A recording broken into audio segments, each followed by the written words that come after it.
আল্লাহ রাব্বুল আলামিন বলেন ইল্লা আসহাবাল ইয়ামিন ফি জান্নাতিন ইয়াতাসাআলুন, ডানপন্থী যারা জান্নাতের বাগানে থাকবে, তারা ডানপন্থী যারা আল্লাহর প্রিয়, তারা বলুন আল্লাহু আকবার। কোন কথা হবে না। কিছুক্ষণ আগে বলেন হুজুর জীবন দিতে রাজি, রক্ত দিতে রাজি, আপাতত জীবন রক্ত দুইটার কোনটাই দিতে হবে না। ডান হাতটা পকেটের ভিতর ঢুকে দিয়ে যে যা পারেন যতটুকু পারেন আপনাদের প্রিয় প্রতিষ্ঠানে মাদ্রাসার জন্য প্রাণ ভরে দান করবেন। সোজা ডান হাত পকেটে দেন, আমিও দিচ্ছি। নিজের পকেটে হাত দেবেন, অন্য কারো পকেটে হাত দিয়ে পকেট মারে বলে মার খাবেন না। সবাই পকেটে হাত দেন, সবাই পকেটে হাত দেন। ছেলেপেলে যারা আছেন স্বেচ্ছাসেবকের দায়িত্ব যাদেরকে দেওয়া আছে, ব্যাগ নিয়ে রুমাল নিয়ে চাদর নিয়ে যার কাছে যা আছে তাই নিয়ে মাঠে নামো, খেলা হবে, খেলা হবে। ছেলেপেলে যাচ্ছে, সবাই প্রাণ করে দান করেন, সবাই পকেটে হাত দেন, সবাই পকেটে হাত দেন, মেহরবানি করে পকেটে হাত দেন। যে যা পারেন যতটুকু পারেন প্রাণ ভরে দান করেন। আল্লাহ সবাইকে দেওয়ার তৌফিক দান করুন। জোরে বলুন আমিন। সবাই পকেটে হাত দেন, আমিও দিলাম, আপনারা দেন। আল্লাহ সবাইকে দেওয়ার তৌফিক দান করুন। জোরে বলুন আমিন। আরেকজন ভাই 1000, আরেকজন ভাই 500 টাকা, আরেকজন ভাই 500 টাকা। জোরে বলুন মারহাবা। আল্লাহ সকলে দান কবুল করুন। ভাই ঘরের বেগে 2-1 মিনিট, কারণ সময় নাই, অনেক রাত হয়ে গেছে। যে যা পারেন এই মাদ্রাসার সামনে মধ্যে রেখে দিয়েছেন, তাড়াতাড়ি পকেটে হাত দিয়ে আল্লাহর রাস্তায় টাকা বের করে দেন। খবরদার কেউ যেন আমার বিড়ি মেজ দিন না। 2014 সালে ওয়াজ করতে গেছিলাম রংপুর তারাগঞ্জ, ওখানে কালেকশন চলতেছিল। একজন ব্যাগের ভিতর দিয়েছিল 2 প্যাকেট বিড়ি, দিয়ে লিখে দিয়েছে 1 প্যাকেট মাহফিল কমিটির আর 1 প্যাকেট বক্তা। কত বড় দুষ্ট চিন্তা করে, এটা দুষ্টমি করা যাবে না। সবাই পকেটে হাত দিয়ে আল্লাহর রাস্তায় টাকা দেন। সেলিম মন্ডল প্রবাসী 10,000 টাকা। জোরে কোন মারহাবা। 1 লাখে তাকবীর। শহীদুল ইসলাম প্রবাসী ভাই 10,000 টাকা। জোরে কোন মারহাবা। আল্লাহ তোমার এই গোলামদের দান তুমি কবুল করো। ইসলামী জালসার প্রধান অতিথি হিসেবে উপস্থিত হয়েছেন গাবতলী শাহজাহানপুর মাটিয়া বর্ষিত নেতা, গাবতলীর সাবেক পৌর চেয়ারম্যান, সাবেক উপজেলা চেয়ারম্যান এবং আগামী 12 তারিখের ধানের শীষের মনোনীত প্রার্থী, আপনাদের ঘরের মানুষ, গাবতলী জেলা বিএনপির সভাপতি, বগুড়া জেলা বিএনপির সহসভাপতি, আগামী 12 তারিখে ইনশাআল্লাহ ধানের শীষের এমপি হবে আমাদের চেয়ারম্যান জনাব তারেকুর রহমান, যাকে ভালোবাসে ধানের শীষ হাতে তুলে পেয়েছেন। সে আমাদের প্রিয় নেতা জনাব মোর্শেদ মিল্টন ভাই। জনাব মোর্শেদ মিল্টন ভাই আপনাদের মাঝে কথা বলবেন। আমি তাকে বিশেষভাবে আহ্বান করছি তার মূল্যবান সময় ব্যয় করে এখানে উপস্থিত হওয়ার জন্য। আমি তাকে কথা বলার জন্য বিশেষ অনুরোধ করছি। আমাদের মাঝে আর কথা বলবেন জনাব মোর্শেদ মিল্টন ভাই।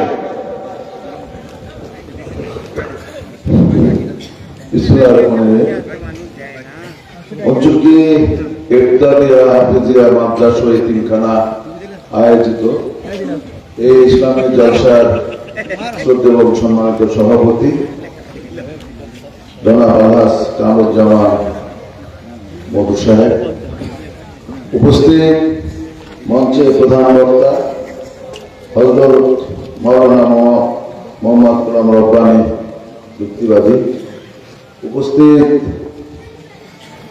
গাবতলী সদর ইউনিয়নের সভাপতি আমার ছোট বড় ভাই মকবুল ভাই, ইউনিয়ন বিএনপির সাধারণ সম্পাদক, থানা বিএনপির সাধারণ সম্পাদক সারদ হোসেন সাগর, যুবদলের আহ্বায়ক এই গ্রামের সন্তান মিনাস, উপস্থিত আমার শ্রদ্ধেয় মুসলিমবিন্দু পদ্মারা, আমার মা বোনেরা, আমার সালাম নেবেন, আসসালামু আলাইকুম। প্রধান বক্তা যখন মঞ্চে থাকে তখন আসলে আমাদের কথা বলা ঠিক না। তারপরে আমি এই ইসলামী জলসার জন্য আমি শাহজাহানপুর থেকে আমি আসছি। তারপরে সবাই জানেন যে সামনে 12 তারিখের নির্বাচন।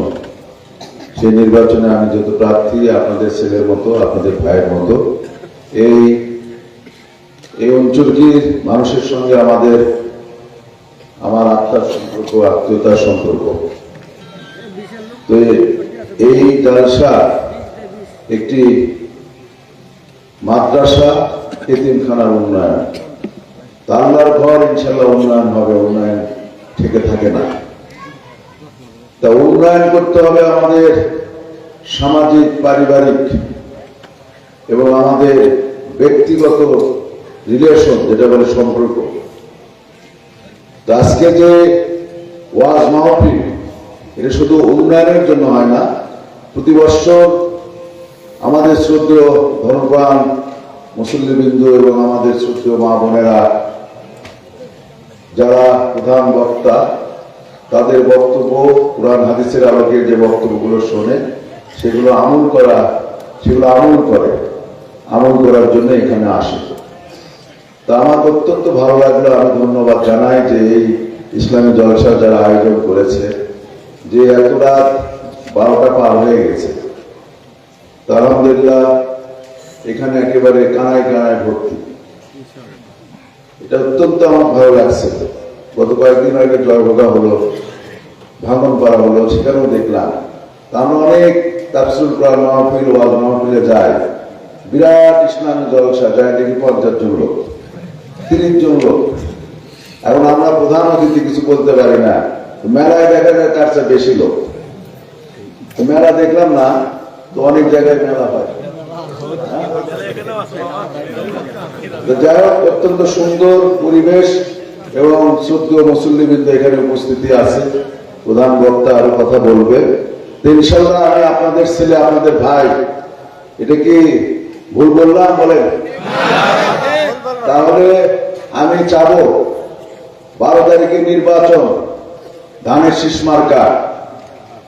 এই নির্বাচনে আসনে আমাদের মা মরুমা দেশটিতে বেগম খালেদা জিয়া 4 বার নির্বাচন করেছে গাবতলী থেকে, 3 বার দেশের প্রধানমন্ত্রী হয়েছে, এলাকার অনেক উন্নয়ন করেছে। আমাদের বড় ভাই, আমাদের রাজনৈতিক অভিভাবক, আমাদের শ্রদ্ধেয় দলের চেয়ারম্যান তারেক ভাই এই গাবতলীতে অনেক উন্নয়ন করেছে। তার রাজনৈতিক পরিচালনায় আজকে আমরা রাজনৈতিকভাবে কর্মী হয়েছি, আজকে আমরা কাজ করছি, আমাকে দল থেকে মনোনয়ন দিয়েছে। তাই আপনাদের কাছে চাবো যে ইনশাআল্লাহ বিগত দিনে উপজেলা চেয়ারম্যান যখন ছিলাম তখন আমাদের উপর মামলা হামলা, এখানে প্রধান বক্তা উনি মামলা খাচ্ছে কিনা জানি না, তো যারা ওয়াজ মাহফিল করে বক্তারা, তারা কোথাও তারা ইসলামের কথা বলতে পারে নাই, কোরআনের কথা বলতে পারে নাই গত 17 বছর। আজকে আমরা মনে করি যে ইনশাল্লাহ আমাদের দিন এসেছে।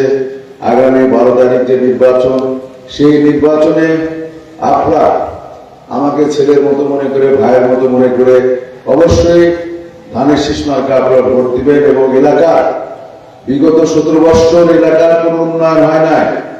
আমাদের বিশেষ করে ভাইয়েরা বোনেরা সরকারি চাকরি থেকে বঞ্চিত হয়েছে কিনা বলেন? চাকরি থেকে বঞ্চিত হয়েছে। বঞ্চিত শুধু বঞ্চিত না, এই বগুড়া গাবতলীর নাম শুনলে কোথাও ইন্টারভিউ দিতে পারে, ইন্টারভিউ তারা নেয় নাই। শুধু নাম শুনলে আমাদের পরিবারও নির্যাতিত, সবাই নির্যাতিত এই গাবতলীর মানুষ। তাই আমরা মনে করি, আমি বিশেষ করে মনে করি যে আমাদের মা মরুমা দেশটিতে বেগম খালেদা জিয়া, উনি 30শে ডিসেম্বর ইন্তেকাল করেছে, আল্লাহ তাকে জান্নাতবাসী করুক।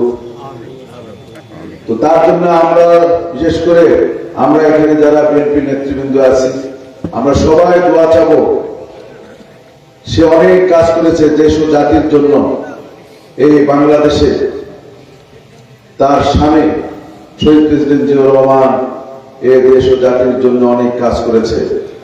জিয়া পরিবারের জন্য দোয়া চাবো, আমাদের চেয়ারম্যান তারেক ভাইয়ের জন্য দোয়া চাবো, আমাদের আরেক ভাই শহীদ প্রেসিডেন্ট জিয়াউর রহমান এবং মরহুমা দেশের বেগম খালেদা জিয়ার কনিষ্ঠ পুত্র আরাফাত রহমান কোকো, সে ইন্তেকাল করেছে, তার জন্য দোয়া চাবো। ইনশাআল্লাহ আপনারা সবাই মন খুলে প্রাণ খুলে দোয়া করবেন। এবং এই মসজিদ বলেন, এতিমখানা বলেন, এলাকার শিক্ষা প্রতিষ্ঠান বলেন, যে সমস্ত রাস্তাঘাট বলেন, ইনশাআল্লাহ সব উন্নয়ন হবে। যেখানে কোরআনের কথা হয় সেখানে শান্তি বসিত হয়। এখানে এটা কোরআনে আছে, প্রধান বক্তা বলতে পারবে। আমাদের নবী করিম সাল্লাল্লাহু আলাইহি ওয়াসাল্লাম বলেছে, যে যেখানে কোরআনের উপর কথা হয় সেখানে শান্তি বর্ষিত হয়। আজকে এখান থেকে যেন ইনশাআল্লাহ শান্তি বর্ষিত হয়।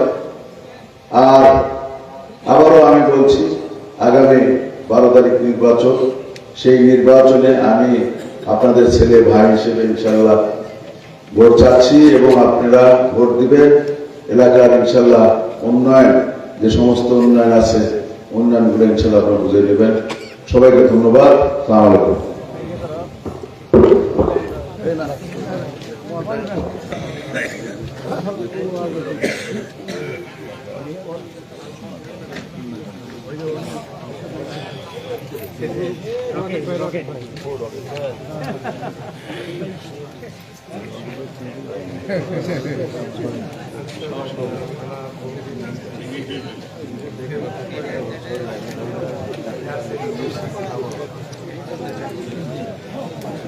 সভাপতি কেমন হতে হয়?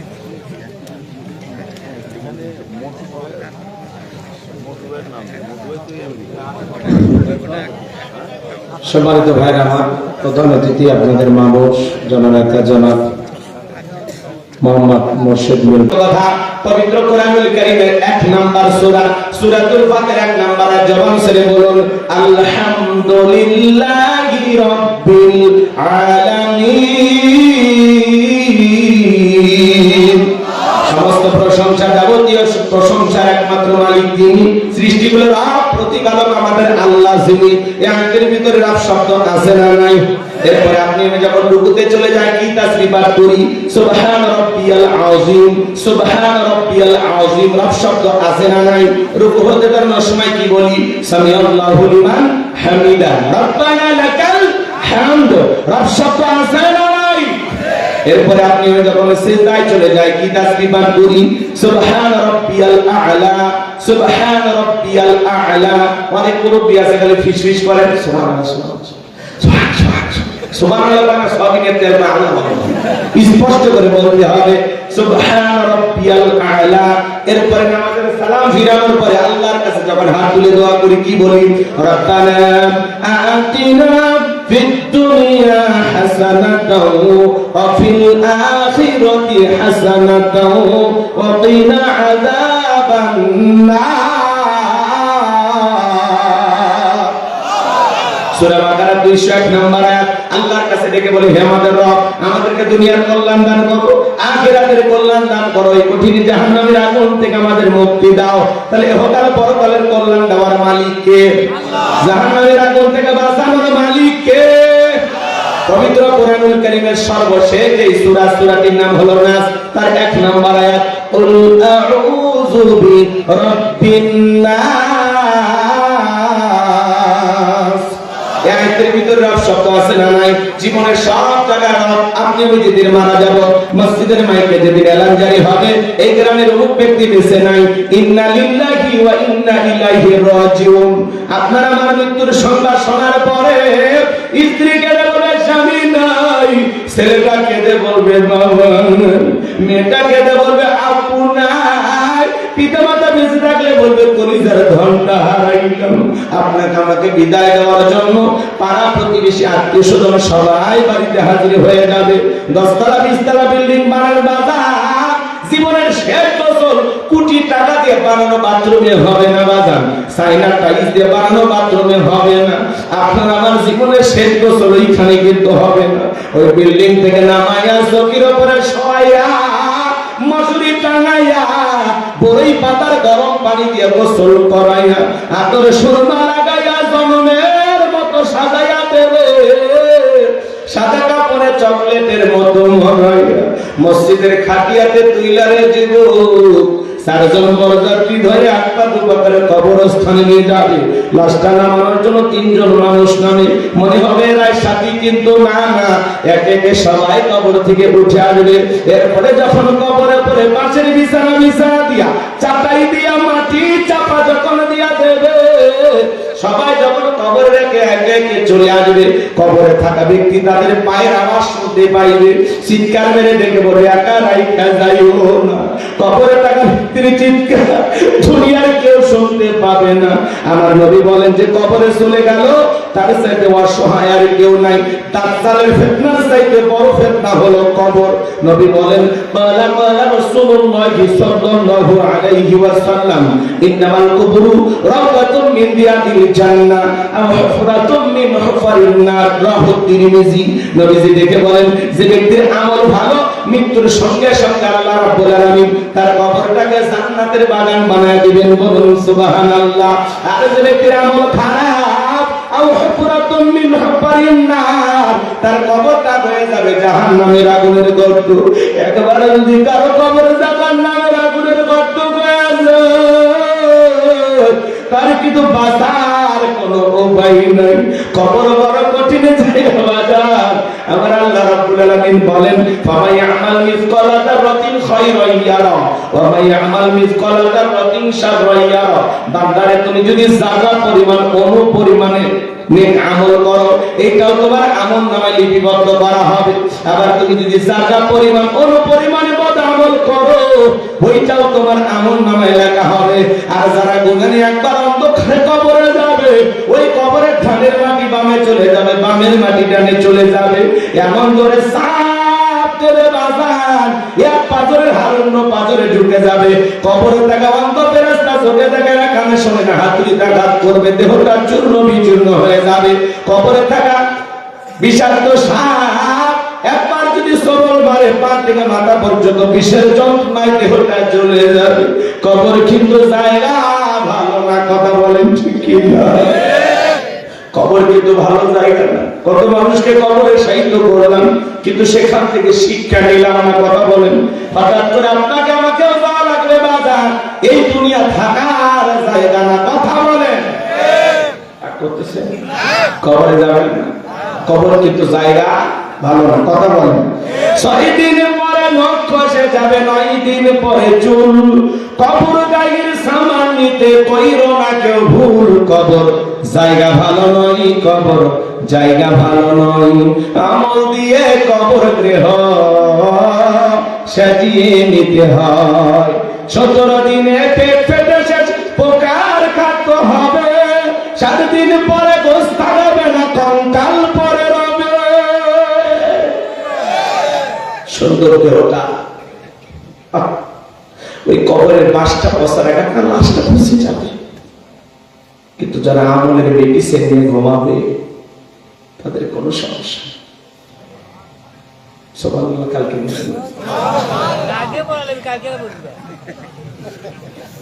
কত মানুষের কবর ভেঙে যায় দেখেন না, যেমন কবর তেমনই আছে। কাফনের কাপড়টাও ময়লা হয়নি, কে রাখছে? 100 বছরে এমনি কে রাখছে? আল্লাহ। কি মনে হয় লোকটা বদকার? কি কথা বলেন? কষ্ট হচ্ছে? মন খারাপ করছেন? একবার চিন্তা করেন, আপনি মারা গেছেন, আপনি কবরের প্রথম রাত কিভাবে কাটবেন? একে কেমনি থাকবেন? দুনিয়ার একটা অন্ধকার রুমে আমরা ঘুমাইতে পারি না, কিন্তু এমন একটা ঘর যে কবর নাই সাথী, নাই রাতি, সঙ্গী নাই, লাইট নাই, ফ্যান নাই, কোনো সঙ্গী নাই, কি এক নিঃস্ব। যারা হজে যায়, মিনার তাবুতে যখন থাকে, এক হাত একটা বিছানা, এক হাত। ওই জায়গায় গেলে কবরে কিছু চিন্তা ভাবনা মাথার মধ্যে ঢোকে, যে কাঠ ধরবেন সুযোগ নেই, এক হাত মিনার তাবু। ওখান থেকে এসি চলতেছে, কিন্তু কি গরম, থাকা কঠিন। ওখানে মনে হয় আর একটু কবরে বিছানা, মানে যারা হজে যায় তারা একটু অনুধাবন করলে, ওইরকম আখেরাত মুখী চিন্তা ভাবনা থাকলে সে ওখান থেকে পরিবর্তন হয়ে যায়। যারা কই ঘুমাইলেন, কিভাবে থাকে, মানে দুনিয়াতে ওটা একটা জ্যান্ত কবর, কবরে থাকার একটা প্রশিক্ষণ। মিনার তাবু, কথা বলে জানি হাজী সাহেবের কাছে শুনবেন। এক হাত আপনাকে কি বলেন, এই এক হাত, এই এক হাত একটা বিছানা আপনার জন্য রাখছে, কথা কি বোঝেন নাই? ওখান থেকে আপনার কেউ নাই, ওখান থেকে চিন্তা ভাবনা যদি করেন, ওখানে কেউ আছে? কথা বলেন, আপনার আত্মীয় স্বজন কেউ আছে? কেউ নাই। যারা আছে সবাই অপরিচিত, হতে পারে একই দেশে বিভিন্ন অঞ্চলে, কিন্তু একবার যদি ওখানে চিন্তা করেন যে ইস কবরে তো এরকম একাই থাকে না, এরকমই তো বিছানা। একবার চিন্তা করেন, একবার চিন্তা করেন যে আমার কবরে গেলে আমার কি হবে। 31 নাইট পালন করে, হ্যাপি নিউ ইয়ার, 14 ফেব্রুয়ারি, এগুলো নিয়ে পড়ে আসেন, কিন্তু কবরের ফার্স্ট নাইটটা কিভাবে কাটবে, কবরের প্রথম রজনীতে কি হবে, কি হবে আমার একবার চিন্তা করছে? এখনই যদি নিঃশ্বাসটা বন্ধ হয়, দমটা যদি এখনই আটকে যায়, নিঃশ্বাসের বাতিটা যদি আপনি অফ করেন, কি হবে একবার চিন্তা করছেন? আজকে ঢাকা শহরে পিতা মাতা একটু ওই ওয়াইফাই লাইন বন্ধ করছে, বাচ্চারা যেন গেম না খেলতে পারে, বাচ্চারা যেন গেম না খেলতে পারে। কি করলো বাচ্চারা? 7 তলা বিল্ডিং থেকে নিচে পড়ে আত্মহত্যা করে মারা গেল। সুবহানাল্লাহ বলে একটু জোরে কর না, নাউজুবিল্লাহ। সামান্য মোবাইলের নেশা আপনার বাচ্চাকে মৃত্যুর দিকে নিয়ে গেল। পিতা মাতা ওয়াইফাই লাইন বন্ধ করছে, মোবাইলে গেম দেখা হচ্ছে না, খেলা হচ্ছে না, কি করবে? মনের দুঃখে 3 জন আত্মহত্যা করে মারা গেছে। কি বলে? ডাইরেক্ট জান্নাত নাকি? হ্যাঁ, এরকম সরকার আমাদের আছে না, এক একটা পরিবার মোবাইল পরিবার। হ্যাঁ, 1.5 বছরের বেটাটি 2 দিন আগে দুনিয়া যাচ্ছে, ও মোবাইল বুঝে কথা কম, কথা কম। 1.5 বছরের বেটাটি ওর টেবিকটারের মতো, মোবাইল দিলে খায়, মোবাইল দিলে ঘুমায়, না হলে মোবাইল ছাড়া বড় চলে। হ্যাঁ, কথা বলে না? আছে না? না, আমার ঘরে আছে, আপনার ঘরে আছে, ঘরে ঘরে আছে। কবর আসলে ভয় পাই না যে মনে করছেন এখনই মরে গেছেন, কিন্তু মৃত্যু কখন আসবে আমরা কেউ জানি না। এখনই প্রস্তুতি নেন, এই মুহূর্তে সিদ্ধান্ত নেন যে জীবনে কোনোদিন আর নামাজ কাজা করবো, জীবনে কোনোদিন আর গুনাহ করবো না, অন্যায় করবো না, সুদ খাবো না, ঘুষ খাবো না, জিনা ব্যভিচারী করবো না, মিথ্যা বলবো না। সিদ্ধান্ত নেন। ঠিক আছে, ওয়াজ করলে দেখি কিছুদিন পরে ভালো হলো, ওই কিছুদিন আপনার জীবনে নামাজ পড়বেন। কথা বলে এই যুবকের কেমন হয়?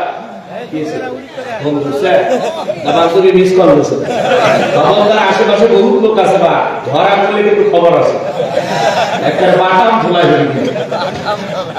আল্লাহ যুবকদের হেদায়েত দান করেন। কষ্ট হচ্ছে নাকি আপনাদের?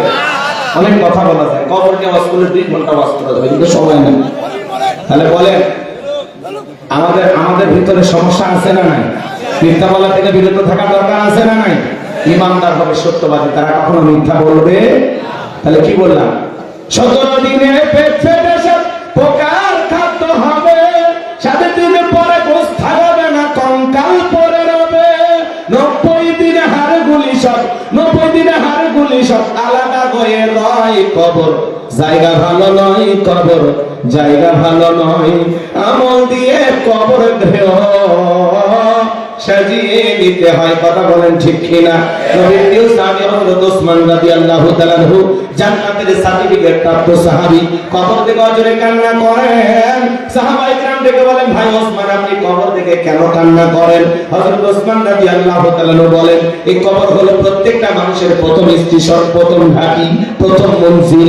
এই কবরে 3টি প্রশ্ন করা হবে, যে সঠিক উত্তর দিতে পারবে তার মিজান ফুলসিরাতে কোনো টেনশন নাই, যে উত্তর দিতে পারবে না তার কিন্তু বাঁচার কোনো উপায় নাই। ওই কবরের ভিতরে 1 নাম্বার প্রশ্ন করা হবে, মার রব্বুকা, তোমার রব কে? প্রশ্নের ভিতরে রব শব্দ আছে না? না, কবরে 1 নাম্বার প্রশ্ন, মার রব্বুকা, তোমার রব কে? এই উত্তর দিতে পারবে তারা রবের সাথে দুনিয়াতে সম্পর্ক স্থাপন করেছে, যারা রবের গোলামি করেছে, রবের বিধান মোতাবেক চলেছে, কোরআন সুন্নাতে জীবন সাজাইছে, যারা হলো মুমিন, মুত্তাকি, নেককার, আল্লাহর প্রিয় গোলাম। রবের সাথে আপনার সম্পর্কই নাই। আপনি অফিসেই যান না, আপনি বসকে চিনবেন না? কথা বল। অফিস কোন? মসজিদ। এই তো মুসলমানের অফিস কোথায়? আর বস? আল্লাহ। বস করতেছেন। আচ্ছা বলেন তো, গোলামের ইচ্ছায় মনিব চলে না মনিবের ইচ্ছায় গোলাম চলে? মনিবের ইচ্ছায়। হ্যাঁ, তাহলে আমরা কার গোলাম? আল্লাহ। এই কথা বলতে লজ্জা লাগে? জোরে বলেন, আমরা কার গোলাম? তাহলে আল্লাহর বিধান 5 ওয়াক্ত সালাত আদায় করা লাগবে, নফল না ফরজ। শাবানের রাত্রিতে আপনি চলে গেছেন, সবে বরাতে মসজিদে গেছে, হ্যাঁ নফল নিয়ে মোস্তাহাবের টানাটানি আর ফরজের খবর আপনার গ্রামে তো ফরজই না, নফল নিয়ে এত মারামারি করেন এর রাগ করতেছেন নাকি আপনার? যে সামনে রমজান মাস কি বলে এ তো হাসানিদের ডাকতেছে। আল্লাহ চাইলে কয়েকদিন পরে হয়তো 18 তারিখে প্রথম তারাবি শুরু হবে, কি বলেন 20 রাকাত 20 মিনিটে শেষ, হ্যাঁ এরকম বড় লাগবে না? যত তাড়াতাড়ি মানে চুক্তি নিয়েছেন কন্ট্রাক্ট নিয়েছেন শেষ করিয়ে তো নাকি কোন আপনারা 20 রাকাত পড়েন 8 রাকাত পড়েন তাতে কোনো সমস্যা নেই, নামাজটা সুন্দর করে পড়া দরকার আছে না? সোনার মক্কা মদিনায় আমি তারাবি পড়লাম, সেখানে সময় লাগলো 1 ঘন্টা 45 মিনিট, আর আপনি 20 রাকাত 20 মিনিটে শেষ। এমনও হুজুর আছে বিদ্যুতের গতি ফেল কেন তাই হুজুর 16 মিনিটে শেষ করছে। ভাই আমার রমজান আসতেছে, দেখবেন হোটেলে কি সুন্দর কালো পর্দা, ভিতরে খাচ্ছে কারা? অমুসলিমের মুসলমানের সন্তান না। কোন মুসলমান? যাদের একটু হালকা চক্ষু লজ্জা আছে, রোজাদারের সামনে কেমনি খাই, একটু পর্দা দেন, আমি বিড়ি খাই ভাত খাই, দেখার কেউ নাই। কিন্তু ওর কাঁধে যে ফেরেশতা আছে, উপরে মালিক আছে, এগুলোর চিন্তা নাই। ওরা আমারও চিন্তা করতেছে খালি চোখের সামনে খা, কিসের পর্দা দিচ্ছে? যত হোটেলের সামনে পর্দা দেখবেন খুলে ফেলে দিবেন, আর সামনে খা, দেখে খা। তোরা কি মনে করিস এই ছেলে, এই যুবক, তুমি রমজান মাসে খাইতেছো, তুমি হোটেলে পর্দা টাঙায় খাইতেছো, মনে করতেছো তোমার খাওয়া দেখলে আমার রোজা হালকা হবে, জিভটা পানি আসবে। আমি ওই রোজা দাম না, আমি আল্লাহর খুশির জন্য রোজা রেখেছি। তোর খাওয়া দেখে আমার জিভটায় পানি আসবে না। তুমি চোখের সামনে খাও, আমি দেখি কে কে খায়, দেখি। আমাদের গ্রামের তো 2-1 খাবি, আমার আশেপাশে 2-1 বন্ধু খাবে, আমি দেখি রে, দেখি রমজানে কে খায় না দেখি, পর্দা খুলে বেলা দিবে। কথা না কা যত হোটেলে যাতে সময় পর্দা দেবেন টান ধরে খুলবেন। আর দোকানের 11 মাস পর্দা ছিল কয় না, এখন কিছু করে আর একবার পর্দা দিলে তোর হোটেল উড়িয়ে দেবে। মানুষ চিনিস? হ্যাঁ, সামনে দিন বদলের দিন আসতেছে, দোয়া করেন। কথা না রমজানের পবিত্রতা রক্ষা করার জন্য যদি তোমার নিয়ম থাকে, তাহলে দিনের বেলায় হোটেল বন্ধ, ইফতারের আগে হোটেল খুলবা, ইফতারি বিক্রি করবা। এই কথাগুলো একটু করা হচ্ছে, একটু চিন্তা ভাবনা করে দেখেন, কথা ঠিক আছে? একটু ভয় লাগে না? আল্লাহর ভয় নাই? আপনি রোজাদার, রমজান মাসে রোজা না থাইকা সিয়াম পালন না কইরা কিভাবে দিনের বেলায় খাবার খান? লজ্জা লাগে না আপনার? আল্লাহর দিকে ভয় লাগে না? আপনি সাধারণ মানুষকে দেখানোর জন্য হোটেলে পর্দা টাঙাইছেন, মানে হলেন পর্দা, আমরা দেখি কে খায়। হ্যাঁ, রাগ করতেছেন আপনারা? আমার দেখবেন রমজানে অনেক মানুষ গ্যাস, আমার এলাকায় লাঠি দেন, এরকম লাঠি দিয়ে দেয়াল ছেড়েন, মাটির দেয়াল, এরকম লাঠি আর এই দেয়ালের সাথে এরকম ঘুরিয়ে দিয়ে এরকম রেখে দিচ্ছে। কি হচ্ছে? রোজা নাই খাচ্ছে না, আবার গ্যাস লাঠি দিয়ে ভরে ধরে চিন্তা করে রমজান মাসে গ্যাস ঠেকানোর জন্য লাঠি দিয়ে গ্যাস ঠেকা। এরকম লোক আছে না? যখন আসে রমজান মাস, পেটের মধ্যে দেখা যায় ডিজিটাল গ্যাস, গ্যাস না, এটা গ্যাস। গ্যাস রোজা না থাকার একটা ব্যায়াম। কথা বল, গ্যাসের ট্যাবলেট নাই, সিয়ারি খায় 2টা ট্যাবলেট খা গ্যাসে, আল্লাহ চাইলে ভালো থাকবে। কথা ঠিক না? রোজা না থাকে গ্যাস লাঠি দিয়ে ঠেলে ধরে ঠেকাচ্ছে, আর মানুষও বুঝেছে ভাই গ্যাস কে, যে ভাই অসুস্থ হয়েছে নাকি, ভাই সমস্যা হচ্ছে। আচ্ছা ঠিক আছে, কষ্ট পাচ্ছেন নাকি আপনারা? তাহলে রোজাদারের এদিককার করেন, রমজান মাসে আমরা সিয়াম পালন করব ইনশাআল্লাহ। এটা নফল না ফরজ? ইয়া আইয়ুহাল্লাযীনা আমানু কুতিবা আলাইকুমুস সিয়ামু কামা কুতিবা আলাল লাযীনা মিন ক্বাবলিকুম লাআল্লাকুম তাত্তাকুন। আল্লাহ বলেন, হে ঈমানদারগণ, হে বিশ্বাসী বান্দাগণ, তোমাদের উপরে সিয়াম ফরজ করা হয়েছে। তোমাদের পূর্ববর্তী যারা পৃথিবীর জমিন আগমন করেছে তাদের উপরে সিয়াম ফরজ করা হয়েছিল। এর মাধ্যমে যেন লাআল্লাকুম তাত্তাকুন, তোমরা তাকওয়া অর্জন করতে পারো, খোদাভীতি অর্জন করতে পারো, পরহেজগারিতা অর্জন করতে পারো। যার অন্তরে আল্লাহর ভয় আছে ওই সুস্থ মানুষ কোনোদিন দিনের বেলায় খাবার খাইতে পারে না। আপনি যদি নাবালক হন, আপনি যদি পাগল হন, আপনি রোজা না থাকলে সমস্যা নেই। আপনি যদি অসুস্থ হন, আপনি রোজা না থাকলে সমস্যা নেই। কিন্তু আপনি সুস্থ মানুষ, আপনার উপরে রোজা ফরজ। কথা ক্লিয়ার? অনেক কথা বলা যায়, ওদিকে যাওয়ার সুযোগ নাই। আমার কথা মনে বিরক্ত হয়েছে?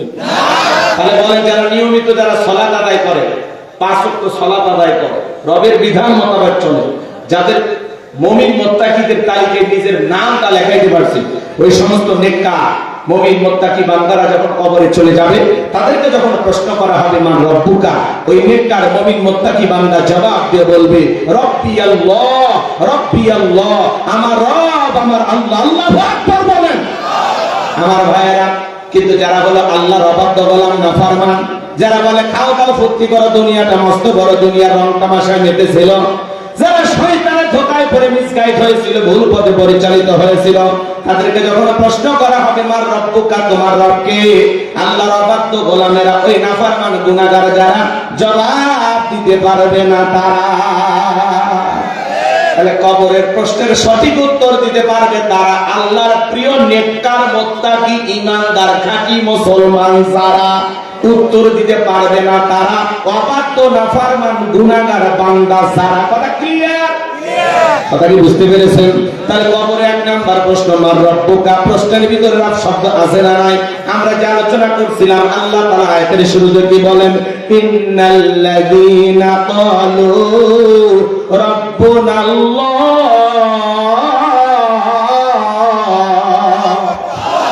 নিশ্চয়ই যারা বলে আমাদের রব আল্লাহ, আমাদের রব কে?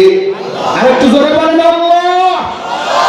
এই পৃথিবীর জমিনে অনেক মানুষকে আল্লাহ জিরো থেকে হিরো বানায়, নিঃস্ব মানুষটাকে আল্লাহ ক্ষমতার চেয়ারে বসায়, সাওয়ালাকে আল্লাহ প্রধানমন্ত্রী বানায়, ওরা ক্ষমতার চেয়ারে বসে মানুষের উপরে জুলুম করে, ঈমানদারদের রক্ত নিয়ে খেলা করে। কথা বলেন ঠিক কিনা? আল্লাহ একজনকে জিরো থেকে হিরো বানাইছিল, এই ক্ষমতার চেয়ারে বসে নিজেকে আনা রব্বুকুম আলা বলে দাবি করেছিল, নিজেকে প্রভু খোদা হিসেবে দাবি করেছিল। এর নাম ছিল কাবুস। বলকে বলা হয় কিপ্তিদের তরফ থেকে নাম ছিল রামসিস। মিশরের বাদশা হওয়ার পর উপাধি নাম হলো ফেরাউন।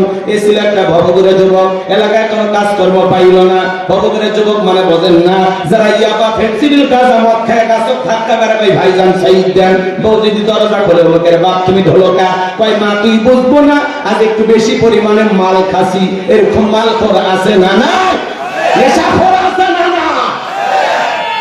যারা সন্ধ্যা হলে জিকির করে কি যাবা কি যাবা কি যাবা, মা বাবা চিন্তা করে বাবা এটা কিসের জিকির, কিসের ট্যাবলেট, জ্বর সর্দি গলা ব্যথা, কয় কিচ্ছু বোঝার দরকার নেই, টাকা দিয়ে নিলে তোর মাথা ভাড়াবো। আছে না নাই?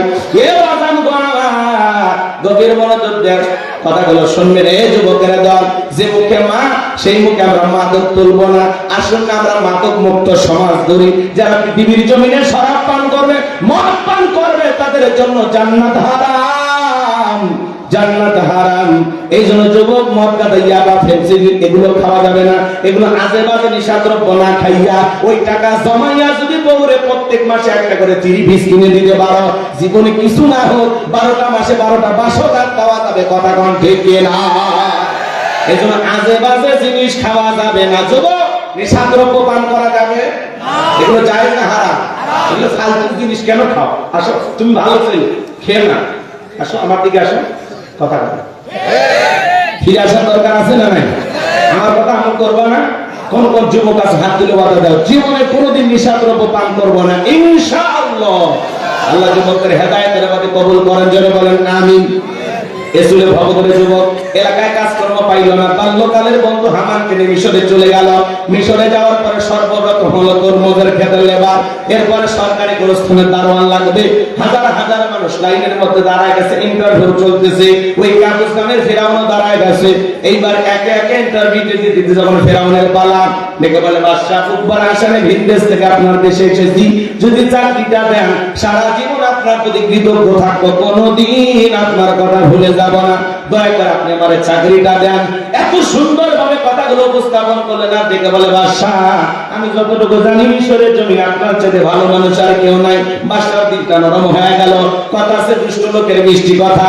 এইবার বাদশাহ দেখে বলে শোনো এই ছেলেটাকে কোরস্থানের দারোয়ানের চাকরি দেওয়া হলো, ইন্টারভিউ বন্ধ করো। এইবার কাবুস নামের ফেরাউন যখন মিশরের সরকারি কোরস্থানের দারোয়ান হলো, এইবার জনগণ যারা লাশ দাফন করতে আসে ওদেরকে ডেকে বলে শোনো লাশ প্রতি একটা করে দিরহাম দিতে হবে, না হলে আমি লাশ দাফন করতে দেব না। জনগণ টেনশনে পড়ে গেলে একটা দিরহামের জন্য বাদশার দরবারে বিচার নিয়ে যাবে, লাশ পয়সাগুলো শেষ হয়ে যাবে। অতএব একটা টাকা যদি পায় এই ছেলেটাই পাক। এই কথা ভেবে জনগণ একটা করে দিরহাম ঘুষ দেওয়া শুরু করলো। 1 টাকা হলে এটা নাম ঘুষ। বাংলাদেশে কিন্তু কোনো ঘুষ নাই। আছে কথা বলে আছে আছে। শোনো এই দেশটার গল্প করি, দেশটা মনে হয় স্বপ্নপুরী। শুধু কর ঘুষ কর মদ কর জুয়া কর, এটাই আছে ভুরি ভুরি, এটাই আছে ভুরি ভুরি। এ দেশে অসৎ কামাই কেউ করে না, তবে ঘুষের টাকা পেলে কেউ তো ছাড়ে না। টেবিলের নিচ দিয়ে হাত বাড়িয়ে কালো টাকাটা নেই ছাড়িয়ে করছে ওরা বড় দেশের চুরি, করছে ওরা বড় দেশের চুরি। শোনো এই দেশটারে গল্প করি। একটা ছেলের চাকরির জন্য 10 লাখ 15 লাখ 20 লাখ টাকা ঘুষ ওপরে লাখ দেওয়া লাগে। ওপরালা বলতে গেছে ফেরেশতা নিয়ে যা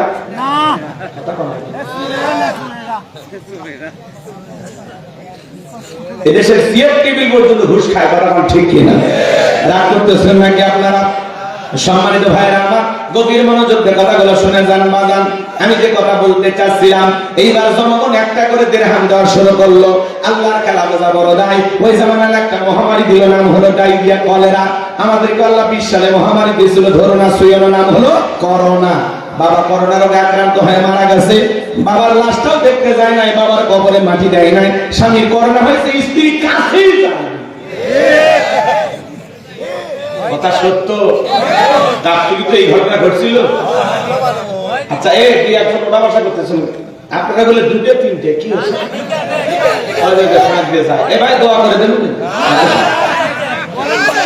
কালেকশন হয়ে গেছে 2-3 মাস।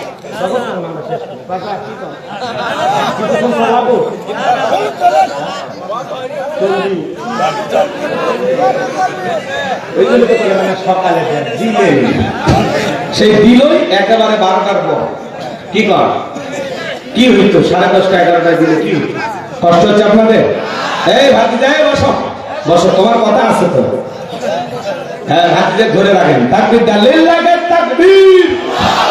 আমার দিকে তাকান বাজান, সংক্ষিপ্ত করে একটু বলে দিয়ে যায়, সামনে গেলে ঘটনাটার মজা পাবেন বাজান। আমি যে কথা বলতে চাচ্ছিলাম, এইবার জনগণ একটা করে দিরহাম ঘুষ দেওয়া শুরু করলো। হাজার হাজার মানুষ মারা যায় আর গোরস্থানে লাশ দাফন হয়। টাকা পাইতে পাইতে এত টাকার মালিক হয়ে গেল, টাকা রাখার কোনো জায়গা নাই। বাদশার দরবারে চলে গেছে। বাদশা এলাকার যারা গরিব মানুষ খাজনা দিতে পারে না, দুঃখী মানুষ যারা খাইতে পারে না, আমি গোরস্থানে দারোয়ান একটু তাদের খাজনা পরিশোধ করে দিতে চাই। বাদশা ডেকে বলে বাবা একটু ভালো উদ্যোগ, তোমার মতো ছেলে ঘরে ঘরে জন্ম নেওয়া দরকার। ঠিক আছে দেওয়া আসো। বিলটায় খবর দেওয়া হলো, গোরস্থানে দারোয়ান তোমাদের খাজনা পরিশোধ করবে, দুঃখী মানুষকে টাকা দিয়ে সহযোগিতা করবে। পরের দিন সকালবেলা বাদশার দরবারে হাজার হাজার মানুষ উপস্থিত হয়ে গেছে। আর গোরস্থানে দারোয়ান ওই যে টাকাগুলো কিন্তু জনগণের খালি সিস্টেমে দিয়ে ফাও ফাও বাহবা হইতেছে। ওই যে গাইবান্ধার একটা আঞ্চলিক ভাষায় কথা আছে, মাছের তেল দিয়ে মাছ ভাজা। টাকা কা কথা বোঝেন, টাকা কা জনগণের সিস্টেমে দিচ্ছে বাজার গমার। এইবার সমস্ত গরিব মানুষের যখন খাজনা পরিশোধ করে দিল, দুঃখী মানুষের উপকার করলো, সমস্ত মানুষগুলো যায় আর বলে হারে রাজ্যের বাদশা যদি এই ব্যক্তি না হয় গোরস্থানের ছেলেটা হইতো, না যে আমাদের কপাল খুলে যেত। নির্বাচনের আগে একটু জনসেবামূলক কাজ করা দরকার, আছে না নাই? আমার এলাকা এক নেতা আসা কাঁচা রাস্তা ইট পেরে দিচ্ছে, মাটি রাস্তা ইট পেরতেছে। মানুষজন করছে বাবা এখনো তো তুমি নেতা হও না, ইট পেরে দিচ্ছ, ব্যাপারটা কি? বলে থামেন, বৃষ্টি হলে আপনারা স্কুলে যাইতে পারেন না, আপনাদের ছেলে মেয়ে স্কুলে যাইতে পারে না, আপনারা হাটে বাজারে যাইতে পারেন না। কি যে কষ্ট হয় আপনাদের, মাঝে মাঝে আপনাদের কষ্টের কথা মনে হলে যাতে আমার ঘুম আসে না। আপাতত কাঁচা রাস্তা ইট পেরে দিয়ে গেলাম, আর ভবিষ্যতে আমার মার্কায় সিল মেরা এলাকার যদি নেতা বানায় দিতে পারেন, আমার 1 নাম্বার টার্গেট হলো কাঁচা রাস্তা পাকা করে দেওয়া। এই স্লোগান বিশ্বাস করে জনগণ যখন বাজার নেতাকে সিলমারে নেতা বানায় দিল, নেতা তখন এলাকায় থাকে না, ঢাকা শহরে বান্ধবী নিয়ে ঘুমায়। কথা কোন ঠিক না? নির্বাচনের মার্কাজে কয়দিন নেতার আনাগোনা, সে কয়দিন নেতার ভোট নেওয়া শেষ, নেতার সোনার বাংলাদেশ। কথা কোন না? এগুলো উদাহরণ দিচ্ছি, আমি কি কারো কথা বলতেছি? গাইবান্ধায় বাড়ি থেকে মফিস মনে করেন না, বুঝি কোন অ্যাঙ্গেলে কথা বলে বুঝি। রাগ করতেছেন নাকি আপনারা? আর আমরা কম খারাপ না। 1.5 টাকার বিয়ার 3 টাকার চা খায়, কি স্লোগান? বন্ধু ভাইয়ের চরিত্র ফুলের মতো পবিত্র, নামাজ পড়ায় কর্ত, গাঁজা খায় 5 ওয়াক্ত, গুমসুরিতে বাঁকা ভক্ত, শয়তানের 1 নাম্বার ভক্ত, হুজুরদের জন্য খুবই সত্য, চুষে খাই গরিবের রক্ত। পোস্টারে লেখা আছে গরিবের বন্ধু, একবার ভোট দিয়ে দেখেন গরিবের কয় নাম্বার শত্রু। কথা বলে ঠিক না? নিচে লেখা আছে সেবা করার সুযোগ দিন। আমি তো দেখি অ্যাঙ্গেলে মার দিতে ধনী হওয়ার সুযোগ দিন। তাছাড়া এক এক নেতা হাজার হাজার কোটি টাকার মালিক কেমনে হয়? নেতার বউ পর্যন্ত কোটিপতি, নেতার বাতাসে আশেপাশে যারা থাকে সবাই কোটিপতি। ওই জন্য তো বিগত 16 বছর যিনি ক্ষমতায় ছিল, ম্যাডাম সুন্দর করে বলতো, আমার কেমন 400 কোটি টাকার মালিক। কথা রাগ করতেছেন নাকি? একটু বাস্তবতার আলোকে একটু না বললে হবে না। আপনারা মন খারাপ করে সমাজে এগুলো আছে না নয়? আমার ভাইয়েরা, এই জন্য ওই চা খায় ভুলে যায়নি। নির্বাচনের যে পাতিলে চা রান্না হয়, বৃষ্টি হওয়ার পরে খেরে পালা মিলতে যে পানি দা, ওইটা নয় নির্বাচনে চাই সমান। কথা কোন ঠিক কিনা? এই জন্য বাজার সিদ্ধান্ত নেওয়া লাগবে বুঝে শুনে। কথা বলেন, যাত্রার পিছনে স্লোগান দিলে হবে না। কথা বলেন, 54 বছরে দেশকে পরিবর্তন করতে পারেননি, সামনে পরিবর্তন করার দিন আসতেছে। কথা বলেন ঠিক কিনা? এই জন্য বুঝে শুনে সামনে পা ফেলা লাগবে। সব মানুষকে সমাজের নেতা বানাইতে হবে, দেশপ্রেমিক আল্লাহওয়ালাদেরকে নেতা বানাইতে হবে। কথা বলেন ঠিক কিনা? রাগ করতেছেন? এক পাগল তেঁতুল গাছের নিচে হাত তুলে বলে, আল্লাহ এই তেঁতুল গাছে রাজশাহী ফজলি আম দে, রংপুরের হাড়ি ভাঙ্গা দে, চাপাই নবাবগঞ্জের কাটিমন আম দে, নওগাঁ পাহাড়ের আম রূপালি দে। আল্লাহ বলে, পাগল রে চোখটা খুলে দেখ কোন গাছের নিচে দোয়া ধরেছিস। তেঁতুল গাছের নিচে দাঁড়াইয়া কিয়ামত পর্যন্ত আম ছেলে যেমন পাওয়া যাবে না, নির্বাচনের আগে 500 টাকা 1000 টাকার বিনিময়ে পবিত্র ভোট আমানত বিক্রি করে উমরের মতো নেতা চাইলে দেশে পাওয়া যাবে না। আপনি যখন বলবেন আল্লাহ এই দেশের নেতাদেরকে ওমরের মতো বানায় দাও, আল্লাহ বলবে ওমরের দেশে থাকার মতো জনগণ হতে পেরেছি? 200-500 টাকা হাফ কেজি জিলেপি দিয়ে বিক্রি হয়ে যায়। এই বগুড়ার মানুষ বলেন তো, আপনাদের এলাকায় গরু জবাই হয়? গরুর মাথা কয় টাকা? 3000, 4000, 5000। একটা গরুর মাথা 4-5 হাজার টাকা লাগে কিনতে। আর আপনি আশরাফুল মাখলুকাত কুনতুম খায়রা উম্মাতিন উখরিজাত লিন-নাস, আল্লাহ উত্তম জাতি বানাইলেন, সৃষ্টির সেরা বানাইলেন, আর আপনার মাথা বিক্রি হয় 500 টাকা। এটা গরুর মাথার দাম আছে, আর আপনার মাথার দাম নাই। শপথ নেন, তালুকদার বংশের মতো কলিজা যদি বড় হয়, বাপের বেটা যদি হয়ে থাকেন, হাত তুলে বলতে পারবেন যে নির্বাচনকে কেন্দ্র করে কোন নেতার কাছ থেকে 1 টাকাও নেব না, চা পর্যন্ত খাবো না, সব মানুষকে নেতা বানাবো। হাত তুলে দেখান। হাত নামা। ডক্টর মিজানুর রহমান আজারি ভাই নাম শোনেননি? কি বলছেন? তরুণদের প্রথম ভোট ইনসাফ আর ন্যায়ের পক্ষে হোক, ন্যায় আর ইনসাফের পক্ষে হবে। কথা বলে ঠিক না? ওসমান হাদি জীবন দিয়েছে ইনসাফের জন্য, ন্যায় বিচারের জন্য। আবু সাইদ মুক্তারা জীবন দিয়েছে নতুন বাংলাদেশের জন্য। কথা বলে ঠিক না? এই যে রক্তের ঋণ আমাদের শোধ করতে হবে। কথা বলেন ঠিক? দেশপ্রেমিক নেককার দিনদার মানুষকে সমাজের নেতা চায়, যারা দেশের জনগণকে ভালোবাসবে, কোটি কোটি টাকা বরাদ্দ আসলে একটু নির্বিষ করবে না, জনগণের মাল জনগণকে বুঝায় দেবে, যারা জনগণের টাকায় 1 টাকা হাত দেবে না। কথা বল না? বিশেষ করে আলেমদের জন্য আপনারা একটু দোয়া করবেন। আমার প্রিয় ভাই মুফতি আমির হামজা কলিজার মানুষ, আমাদের কথা কর 2-1 আলেম সংসদে যাওয়ার দরকার আছে না? আজকে দেখলাম উনি ওনার মেয়েকে নিয়ে মিছিলে আসছে, বাবা মেয়ে মাঠে নামছে মারা রকম। মুফতি আমির হামজা ভাই আমার ছোট্ট মেয়ে, হ্যাঁ ছোট্ট মেয়েটা মিছিলের সামনে যাইতেছে, বাবার মিছিল। মুফতি আমির হামজা ভাই বাবা মেয়ে মিলে একসাথে মিছিল করতেছে, মারহাবা। দৃশ্যটা দেখে কার না ভালো লাগে? মুফতি আমির হামজা ভাই মেয়েকে নিয়ে মিছিল করতে গেছে বাজার, ছোট্ট মেয়েটা মিছিলের সামনে যায়, বাবাও দৌড়ায়, মেয়েও দৌড়ায়, কি সুন্দর খুনসুটি। মুফতি আমির হামজা ভাই পর্যন্ত হাসতেছে। আল্লাহর কাছে দোয়া করি, আল্লাহ আলেমের সম্মানটা তুমি ঠিক রাখিও, জোরে কোন আমিন। আরেকটু জোরে কোন আমিন। দুই চারজন আলেম যদি সংসদে যায়, বলেন সংসদটা সুন্দর হবে কিনা? আর না হলে আবার মমতাজের মতো ভাটিয়ালি গান শোনা লাগবে। সংসদে দাঁড়ায় বলে ভাটকে যায়, সিরে যায়, তালি দেওয়ার কোনো বুদ্ধি নাই, কথা কোন ঠিক কিনা? এই শাহজালালের পূর্ণভূমিতে নেতা আল্লাহ ওয়ালাদের ট্যাক্সের টাকায় যে সংসদ চলে, ওই সংসদে আমরা নতুন করে আর গান বাজনা শুনতে চাই না, জোকারি দেখতে চাই না।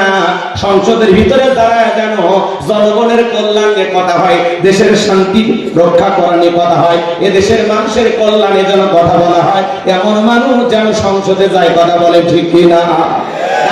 আপনারা উল্লেখ করে নেন, আমার আফসোস নাই। আলেমদের পক্ষে দোয়া করব, কারণ আমি একজন আলেম, আমি আলেমকে ভালোবাসি, কথা বলেন। আমাদের ভাইয়েরা নেতৃত্ব দিবে, আলহামদুলিল্লাহ। সৎ মানুষ আলেম ওলামা যদি সমাজের নেতা হয়, কি বলেন? আপনাদের মসজিদের ইমাম যদি চেয়ারম্যান হয়, মেম্বার হয়, গুমচুরি করে খাবি? জনগণের মেলা সব করবি? রাস্তার বরাদ্দ হয় 5 কোটি উপর থেকে 20 পর্যন্ত, খাইতে খাইতে 4 কোটি শেষ। কোনো মতে আলকাতরা দিয়ে রাস্তা কালো করে ধুয়ে যায়, ছাগল পেশাব করে এরকম নেতা দরকার নাই। দুর্নীতি, বাচ্চা দেওয়ার সন্ত্রাস, এদেরকে আর নেতা বানানো যাবে না। যারা দেশের টাকা বিদেশে পাচার করবে, বেগম পাড়া বাড়াবে, এরকম এমপি মন্ত্রীরা দরকার নাই, কথা কম। হাত তুলে পালিয়ে গেছে, চেহারা দেখা যায় না, মাঝে মাঝে খুন্দুকের ভিতর থেকে বের হয়ে একটু ভিডিও দেয়।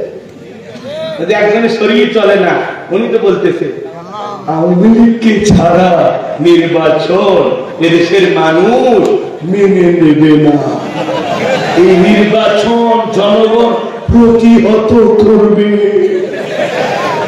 আপনি আসেন, লুকে থাকেন কেন? এই মালটা দেখার খুব ইচ্ছা আমার। কোন দেশে আছে ঠিকানা পাওয়া যাচ্ছে না, অনেকে খালি পায় ভারতে আসে। করতেছেন এমপি মন্ত্রী আছে আছে সব ভেঙে গেছে, কথা বলেন। মন্ত্রীরা সব কোথায় গেল, এমপিরা সব কোথায় গেল, কোথায় কাদের কাকা? এদের সারা দেশটা এখন লাগে ফাঁকা ফাঁকা।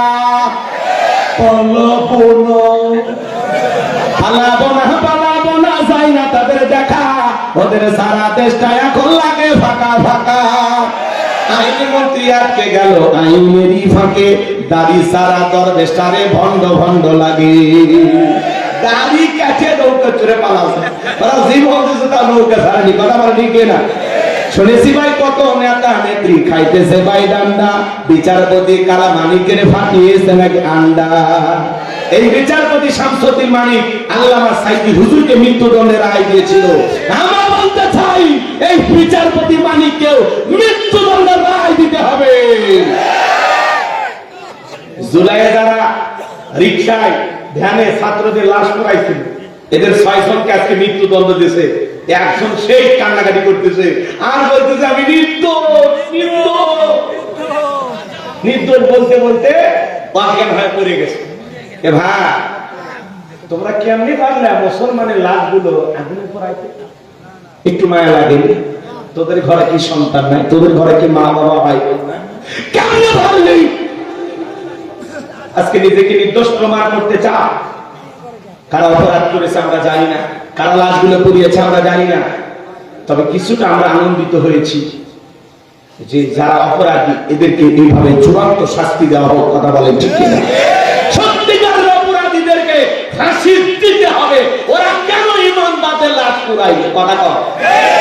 যখন ওদের বুকে গুলি মারতিস, ওদের বুকে যখন গুলি চালাইছিস, তখন মায়া লাগেনি? আজকে নিজের ফাঁকি যায় কিনা মৃত্যুর ভয়, হ্যাঁ ফাঁসি হলে কি হবে?